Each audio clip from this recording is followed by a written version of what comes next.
What is up guys, Danny this side. In this video, I'm going to show you how you can present your PowerPoint presentation on Google Meet. So first off, head over to Google or any browser and then in the search bar type in Google Meet, or you can type meet.google.com, or from the Google apps you can hover to the Google Meet application from here.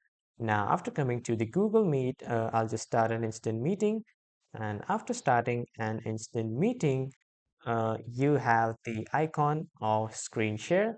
But before going to the screen share icon, make sure that in the new tab you have opened PowerPoint presentation.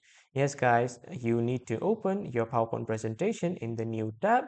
And after that, come again to Google Meet and then click on share screen. Now from here, you can see the presentation PPT option. Click on it once and then click on share. And as you can see here, I am sharing my PowerPoint presentation on Google Meet successfully. So this is how you can send a PowerPoint presentation on Google Meet. And that was all for this video, everyone. Thank you for watching.